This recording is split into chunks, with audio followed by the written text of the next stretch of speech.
Mind and body programme ਦੇਖ ਰਹੇ ਸਾਰੇ ਹੀ ਸਰੋਤਿਆਂ ਨੂੰ, ਸਾਰੇ ਹੀ ਦਰਸ਼ਕਾਂ ਨੂੰ ਮੇਰਾ ਨਰਿੰਦਰ ਰਵੀ ਦਾ ਪਿਆਰ ਭਰਿਆ ਨਮਸਕਾਰ, ਸਲਾਮ ਅਲੈਕਮ ਤੇ ਸਤਿ ਸ੍ਰੀ ਅਕਾਲ।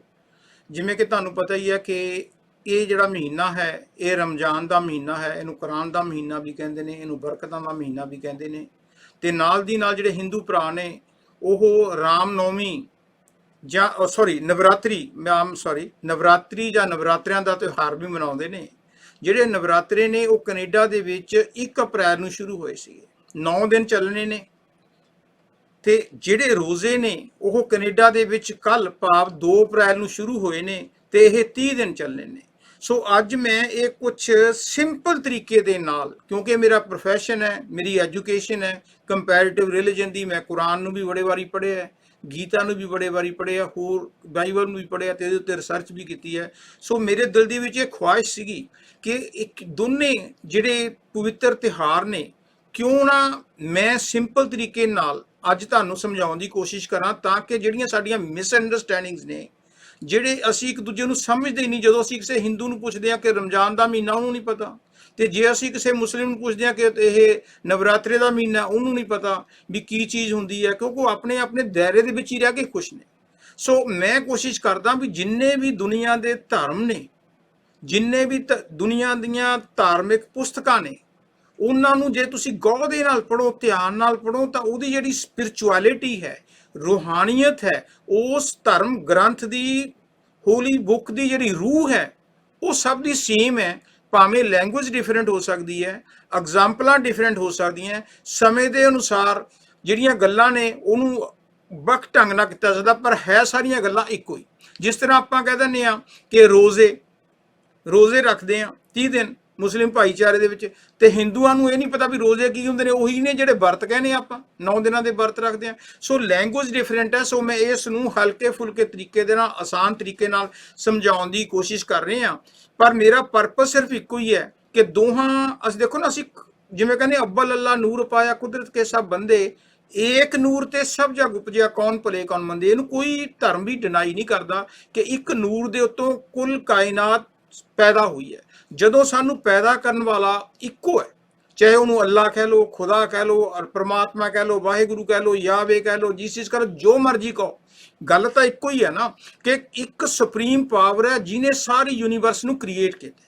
ਸੋ ਉਹ ਜਿਹੜੀ ਹੈਗੀ ਪਾਵਰ ਹੈ, ਉਹਨੂੰ ਆਪਾਂ ਡਿਫਰੈਂਟ ਨਾਵਾਂ ਦੇ ਨਾਲ ਯਾਦ ਕਰਦੇ ਹਾਂ, ਤੇ ਜੇ ਆਪਾਂ ਸਮਝ ਲਈਏ ਤਾਂ ਹੋ ਸਕਦਾ ਸਾਡਾ ਪਿਆਰ ਪੈਦਾ ਹੋ ਜੇ। ਜਿਹੜੀਆਂ ਸਾਨੂੰ ਮਿਸਅੰਡਰਸਟੈਂਡਿੰਗਸ ਨੇ ਉਹ ਕਰਦੇ ਤਾਂ ਸਾਡੇ ਕੜਮ ਚੌਧਰੀ ਨੇ, ਪੋਲੀਟੀਸ਼ੀਅਨਸ ਨੇ, ਜਿਹੜੇ ਧਰਮਾਂ ਦੇ ਜਿਹੜੇ ਠੇਕੇਦਾਰ ਹੁੰਦੇ ਨੇ, ਉਹ ਨਫ਼ਰਤ ਇੱਕ ਦੂਜੇ ਦੇ ਪੈਦਾ ਕਰਦੇ। ਮੇਰੀ ਕੋਸ਼ਿਸ਼ ਇਹ ਹੈ ਕਿ ਅੱਜ ਦੇ ਦੋਨੇ ਪਵਿੱਤਰ ਤਿਉਹਾਰਾਂ ਦੇ ਵਿੱਚ ਗੁੱਡ ਅੰਡਰਸਟੈਂਡਿੰਗ ਪੈਦਾ ਕੀਤੀ ਜਾਵੇ। ਪਰ ਨਾਲ ਦੀ ਨਾਲ ਮੈਂ ਓਪਨਲੀ ਇਹ ਗੱਲ ਕਹਿਣਾ ਕਿ ਮੈਂ ਕੋਈ ਐਕਸਪਰਟ ਨਹੀਂ, ਕਿਸੇ ਦੀ ਮੈਂ ਫੀਲਿੰਗ ਹਰਟ ਕਰਨ ਦਾ ਸਵਾਲ ਹੀ ਨਹੀਂ ਪੈਦਾ ਹੁੰਦਾ ਮੇਰੇ ਵੱਲੋਂ। ਜੇ ਕਿਸੇ ਦੀ ਕੋਈ ਮਿਸਅੰਡਰਸਟੈਂਡਿੰਗ ਹੁੰਦੀ ਹੈ ਮੇਰੀ ਸ਼ਬਦਾਂ ਦੇ ਵਿੱਚ, ਮੈਂ ਐਡਵਾਂਸ ਹੀ ਮਾਫੀ ਮੰਗ ਲੈਣਾ। ਪਰ ਕਿਉਂਕਿ ਮੇਰਾ ਜਿਹੜਾ ਮੋਟਿਵ ਹੈ ਉਹ ਇਹੀ ਹੈ ਕਿ ਦੋਨਾਂ ਕਮਿਊਨਿਟੀ ਦੇ ਵਿੱਚ ਪਿਆਰ ਪੈਦਾ ਕਰਨਾ। ਤੁਸੀਂ ਦੋਨਾਂ ਦਾ ਖੂਨ ਮਿਲਾ ਲਓ ਤੇ ਭੇਜ ਦਿਓ, ਬਲੱਡ ਲੈਵ ਦੇ ਵਿੱਚ ਭੇਜ ਦਿਓ, ਬਿਲਕੁਲ ਕੋਈ ਨਹੀਂ ਪਤਾ ਲੱਗਣਾ। ਉਹਦੇ ਕਦੇ ਨਹੀਂ ਆਉਂਦਾ ਜਦੋਂ ਸਾਡੀ ਬਲੱਡ ਆਉਂਦੀ ਹੈ ਵੀ ਇਹਨੂੰ ਸ਼ੂਗਰ ਹੋਈ ਹੈ, ਕੋਲੈਸਟਰੋਲ ਹੋਈ ਹੈ, ਜੋ ਵੀ ਹੋਈ ਹੈ, ਉਹਦੇ ਵਿੱਚ ਕਦੇ ਨਹੀਂ ਆਉਂਦਾ ਵੀ ਉਹਦੇ ਵਿੱਚ ਜਿਹੜੀ ਟੈਸਟ ਕੀਤੇ ਹਨ ਵੀ ਇਹ ਮੁਸਲਿਮ ਦਾ ਖੂਨ ਹੈ ਕਿ ਹਿੰਦੂ ਦਾ ਖੂਨ ਹੈ ਕਿ ਸਿੱਖ ਦਾ ਖੂਨ ਹੈ। ਇਹ ਜਿਹੜੀਆਂ ਨੇ ਪਰਮਾਤਮਾ ਨੇ ਇਨਸਾਨ ਬਣਾਏ ਸੀਗੇ, ਅਸੀਂ ਲੋਕਾਂ ਨੇ ਇਨਸਾਨ ਦੀ ਥਾਂ ਤੇ ਧਰਮਾਂ ਦੇ ਵਿੱਚ, ਮਜ਼ਹਬਾਂ ਦੇ ਵਿੱਚ ਅਸੀਂ ਵੰਡਤਾ। ਜਦੋਂ ਕਿ ਅਸੀਂ ਜੇ ਅਸੀਂ ਪਿਆਰ ਕਰਾਂਗੇ ਨਾ, ਜਿਵੇਂ ਕਹਿੰਦੇ ਨੇ ਮਾਨਸ ਕੀ ਸਭੀ ਜਾਤ ਏਕੋ ਪਹਿਚਾਨ, ਉਹ ਸਾਰੇ ਇੱਕੋ ਜਾਨ, ਪਿਆਰ ਕਰੋ ਜਿਨ ਪ੍ਰੇਮ ਕੀਓ ਤਿਨ ਹੀ ਪ੍ਰਭੂ ਪਾਇਓ। ਜਿਹਨੂੰ ਵੀ ਤੁਸੀਂ ਪਿਆਰ ਕਰਦੇ ਹੋ ਸੱਚੇ ਦਿਲ ਨੂੰ, ਚਾਹੇ ਆਪਣੀ ਮਾਂ ਨੂੰ ਕਰਦੇ ਹੋ, ਭੈਣ ਨੂੰ ਕਰਦੇ ਹੋ, ਮਸ਼ੂਕਾ ਨੂੰ ਕਰਦੇ ਹੋ, ਹਿੰਦੂ ਨੂੰ ਕਰਦੇ ਹੋ, ਮੁਸਲਿਮ ਨੂੰ ਕਰਦੇ ਹੋ, ਸਰਦਾਰ ਨੂੰ ਕਰਦੇ ਹੋ, ਜਿਹੜਾ ਵੀ ਪਿਆਰ ਕਰਦਾ ਉਹ ਆਟੋਮੈਟਿਕਲੀ ਦੂਜੇ ਪਾਸੇ ਅਟਰੈਕਟ ਹੋ ਜਾਂਦਾ। ਤੇ ਜਦੋਂ ਆਪਾਂ ਉਸ ਸੁਪਰੀਮ ਪਾਵਰ ਨੂੰ ਕਰਦੇ ਹਾਂ ਤੇ ਉਹ ਅਟਰੈਕਟ ਹੋ ਜਾਂਦੀ ਹੈ।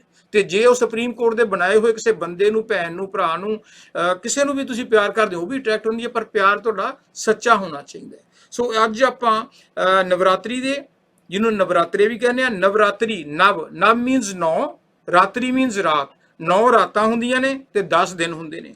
ਇਹਦੇ ਵਿੱਚ ਕੀ ਹੁੰਦਾ ਹੈ, ਰਮਜ਼ਾਨ, ਜਿਹੜਾ ਰਮਦਾਨ ਵੀ ਕਹਿੰਦੇ, ਰਮਾਦਾਨ ਵੀ ਕਹਿੰਦੇ ਨੇ, ਰਮਜ਼ਾਨ ਵੀ ਕਹਿੰਦੇ ਨੇ। ਐਕਚੁਅਲੀ ਤਾਂ ਜਿਹੜਾ ਹੈਗਾ ਰਮਜ਼ਾਨ ਦੇ ਸ਼ਬਦੀ ਅਰਥ ਦੇਖਣਾ ਹੋਵੇ, ਇਹਨੂੰ ਕਹਿੰਦੇ ਨੇ ਬਹੁਤ ਤੇਜ਼ ਤਪਦੀ ਹੋਈ ਗਰਮੀ, ਤਲਾਤੀ ਹੋਈ। ਤੇ ਉਹਦੇ ਵਿੱਚ ਕੀ ਸੀ, ਜਦੋਂ ਮੁਹੰਮਦ ਸਾਹਿਬ ਦੇ ਟਾਈਮ ਤੇ ਜਿਹੜੇ ਕਿ ਫਾਊਂਡਰ ਨੇ ਇਸਲਾਮ ਦੇ, ਉਹ ਜਦੋਂ ਹੁੰਦੇ ਸੀਗੇ ਲੋਕ, ਇੰਨੀ ਗਰਮੀ ਪੈਂਦੀ ਸੀ, ਉਦੋਂ ਹੁੰਦਾ ਸੀ ਵੀ ਘਰੇ ਰਹਿ ਕੇ ਵਰਤ ਰੱਖੋ, ਪਰਮਾਤਮਾ ਨੂੰ, ਖੁਦਾ ਨੂੰ ਦੱਬ ਕੇ ਯਾਦ ਕਰੋ, ਲੋੜਵੰਦਾਂ ਨੂੰ ਮਹਿਸੂਸ ਕਰੋ ਵੀ ਸਾਨੂੰ ਭੁੱਖ ਲੱਗੀ ਆ, ਗਰਮੀ ਆ, ਉਹਨੇ ਮਹਿਸੂਸ ਕਰਕੇ, ਤਾਂ ਕਿ ਅਸੀਂ ਦੂਜਿਆਂ ਦੀ ਹੈਲਪ ਕਰ ਸਕੀਏ। ਸੋ ਇਹ ਜਿਹੜੇ ਨੇ ਨਵਰਾਤਰੀ ਜਿਹੜੀ ਹੈਗੀ, ਨਵਰਾਤਰੇ 9 ਦਿਨਾਂ ਦੇ ਵਰਤ ਹੁੰਦੇ ਨੇ, ਤੇ ਰੋਜ਼ੇ ਜਿਹੜੇ ਨੇ 30 ਦਿਨਾਂ ਦੇ ਵਰਤ ਹੁੰਦੇ ਨੇ। ਰੋਜ਼ੇ ਜਿਹੜੇ ਨੇ ਕੱਲ ਸ਼ੁਰੂ ਹੋਏ ਨੇ ਕੈਨੇਡਾ ਦੇ ਵਿੱਚ, ਤੇ ਕੈਨੇਡਾ ਦੇ ਵਿੱਚ ਨਵਰਾਤਰੇ ਜਿਹੜੇ ਪਰਸੋਂ ਸ਼ੁਰੂ ਹੋਏ ਨੇ। ਇਹਦੇ ਵਿੱਚ ਕੀ ਹੈ, ਬੇਸਿਕਲੀ ਕੀ ਹੈ ਦੋਨਾਂ ਤਿਉਹਾਰਾਂ ਦੇ ਵਿੱਚ ਗੱਲ ਬੇਸਿਕਲੀ ਇਹੀ ਹੈ ਕਿ ਅਸੀਂ ਇਹ ਤਿਉਹਾਰਾਂ ਦੇ ਵਿੱਚ ਪਰਮਾਤਮਾ ਦੇ ਅੱਗੇ, ਅੱਲਾ ਦੇ ਅੱਗੇ, ਉਹਨੂੰ, ਮਾਂ ਦੁਰਗਾ ਦੇ ਅੱਗੇ ਆਪਣੀਆਂ ਗਲਤੀਆਂ ਨੂੰ, ਆਪਣੇ ਗੁਨਾਹਾਂ ਦਾ ਪਛਤਾਪ ਕਰਦੇ ਹਾਂ, ਰਹਿਮਤ ਦੀ, ਦੁਆ ਦੀ, ਅਰਜ਼ੋਈ, ਪੂਜਾ, ਆਰਾਧਨਾ ਕਰਦੇ ਹਾਂ। ਦੋਵੇਂ ਹੀ ਇਬਾਦਤ ਉੱਤੇ ਜ਼ੋਰ ਦਿੰਦੇ ਨੇ ਵੀ ਦੱਬ ਕੇ ਇਬਾਦਤ ਕਰੋ। ਜਿਵੇਂ ਰੋਜ਼ੇ ਹੁੰਦੇ ਨੇ, ਇਹਦੇ ਵਿੱਚ 5 ਟਾਈਮ ਨਮਾਜ਼ ਪੜ੍ਹੀ ਜਾਂਦੀ ਹੈ, ਰਾਤ ਨੂੰ ਫੇਰ ਨਮਾਜ਼ ਮਸਜਿਦ ਜਾ ਕੇ ਪੜ੍ਹਦੇ ਨੇ। ਦੱਬ ਕੇ ਹੀ ਹੈ ਵੀ ਦੱਬ ਕੇ ਇਬਾਦਤ ਕਰੋ, ਕੁਰਾਨ ਨੂੰ ਦੱਬ ਕੇ ਸਮਝੋ, ਤਾਂ ਕਿ ਅਸੀਂ ਸਾਰੀ ਖਲਕਤ ਨੂੰ ਸਮਝ ਸਕੀਏ। ਤੇ ਦੂਸਰੀ ਗੱਲ ਇਹ ਹੈ ਕਿ ਦੇਖੋ, ਜਿਹੜੇ ਰਮਜ਼ਾਨ ਦਾ ਮਹੀਨਾ ਹੁੰਦਾ, ਸਵੇਰੇ ਸਵੇਰੇ ਉੱਠ ਕੇ ਰੋਜ਼ਾ, ਜਿਹਨੂੰ ਵਰਤ ਕਹਿ ਲਓ, ਵਰਤ ਰੱਖਿਆ ਜਾਂਦਾ ਹੈ। ਫਿਰ ਰਾਤ ਤੱਕ, ਮੈਂ ਹੁਣ ਟਾਈਮਿੰਗ ਨਹੀਂ ਪੂਰੇ, ਮੈਂ ਟਾਈਮਿੰਗ ਕਹੂੰ ਫਿਰ ਡਿਟੇਲ ਹੋ ਜੂ, ਕਨਫਿਊਜ਼ਿੰਗ ਹੋਊਗਾ। ਜਦੋਂ ਰਾਤ ਸ਼ੁਰੂ ਹੁੰਦੀ ਹੈ ਉਦੋਂ ਫਿਰ ਰੋਜ਼ਾ ਖੋਲ੍ਹਿਆ ਜਾਂਦਾ। ਇਨ ਬਿਟਵੀਨ 14 ਤੋਂ ਲੈ ਕੇ 16 ਘੰਟੇ ਦਾ ਜਿਹੜਾ ਵਕਫਾ ਹੈ ਨਾ, ਇਹਦੇ ਵਿੱਚ ਕੋਈ ਵੀ ਰਮਜ਼ਾਨ ਦੇ ਮਹੀਨੇ 'ਚ ਨਾ ਕੋਈ ਖਾਣਾ ਹੈ, ਨਾ ਕੋਈ ਪੀਣਾ, not even drop of water ਔਰ ਐਨੀਥਿੰਗ। ਇੰਨੀ ਸਖਤ ਹੁੰਦੇ ਨੇ।